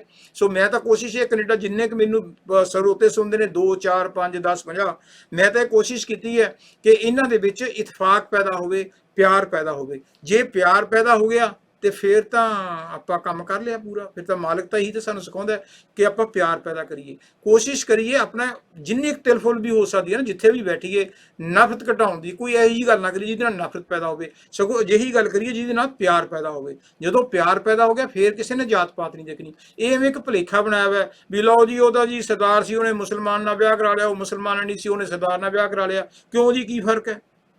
ਉਹਦੇ ਵਿੱਚ? ਜੇ ਸੱਚਾ ਪਿਆਰ ਹੈ ਤਾਂ ਕੋਈ ਫਰਕ ਨਹੀਂ ਹੈ।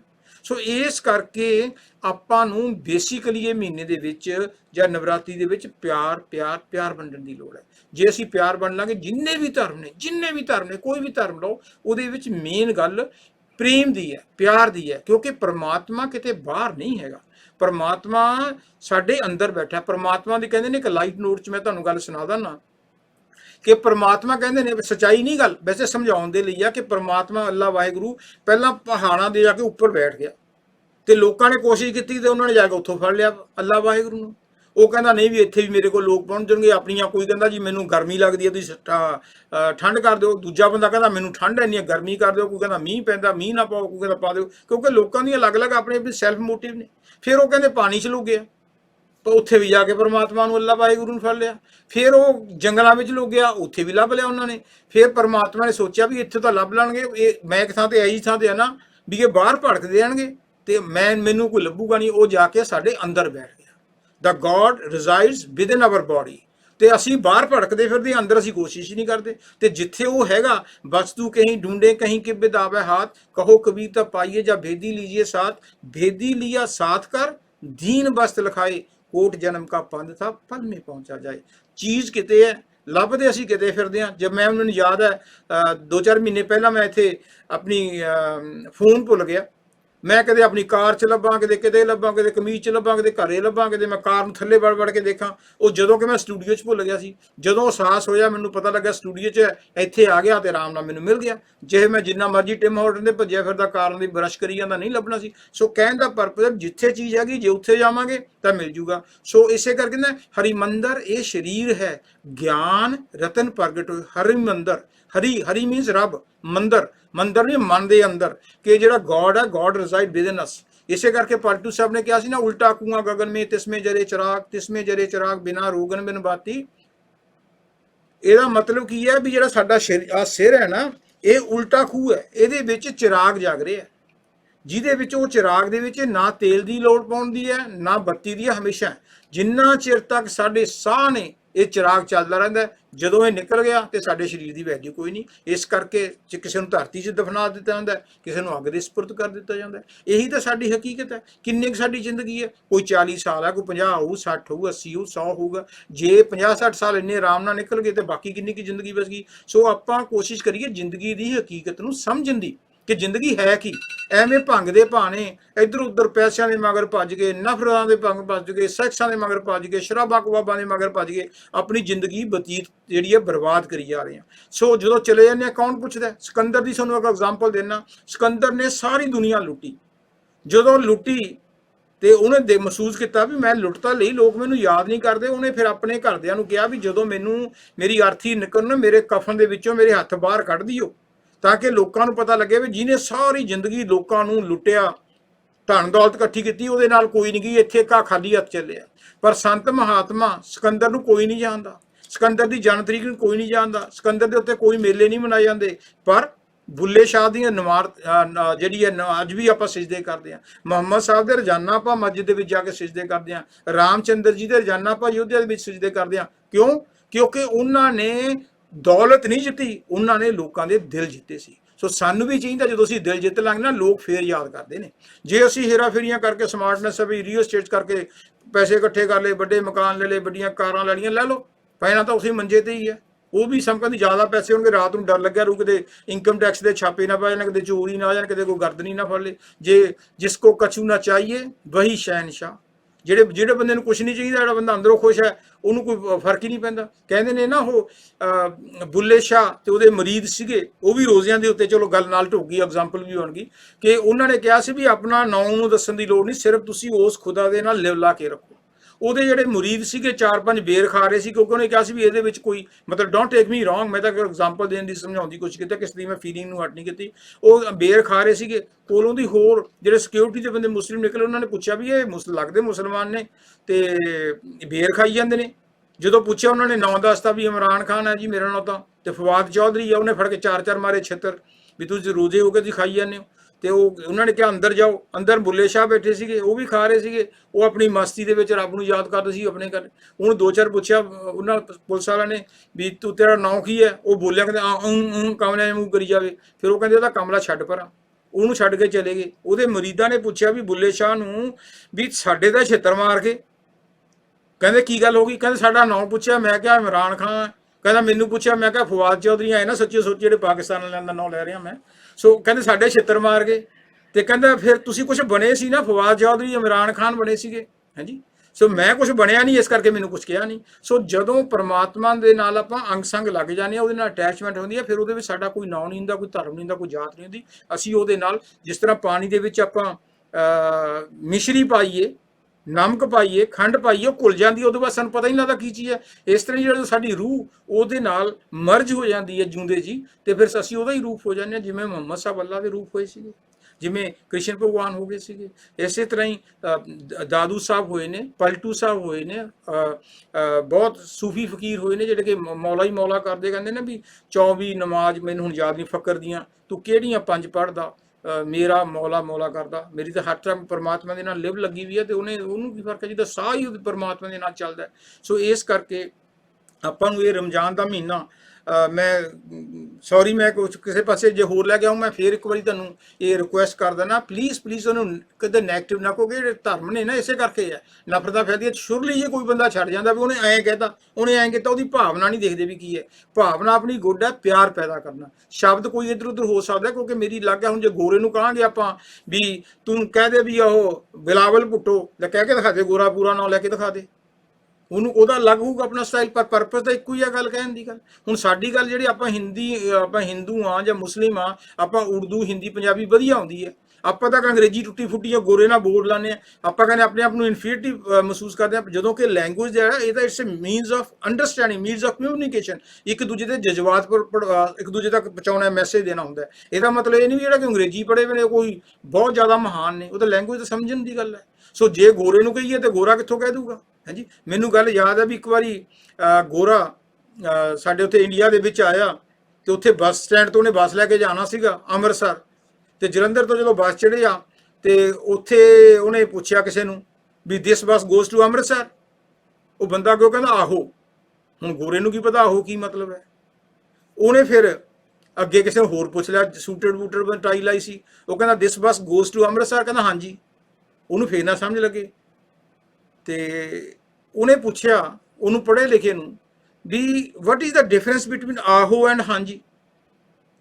ਉਹ ਪੜ੍ਹਿਆ ਲਿਖਿਆ ਕਹਿੰਦਾ ਜੀ ਆਹੋ ਕਹਿੰਦੇ ਨੇ, ਜਿਹੜੇ ਅਨਪੜ੍ਹ ਬੰਦੇ ਨੇ, ਮੂਰਖ ਬੰਦੇ ਨੇ, ਉਹ ਆਹੋ ਕਹਿ ਦਿੰਦੇ ਨੇ, ਤੇ ਜਿਹੜੇ ਪੜ੍ਹੇ ਲਿਖੇ ਨੇ ਉਹ ਹਾਂਜੀ ਕਹਿ ਦਿੰਦੇ ਨੇ। ਕਹਿੰਦਾ it means you are educated, ਕਹਿੰਦਾ ਆਹੋ।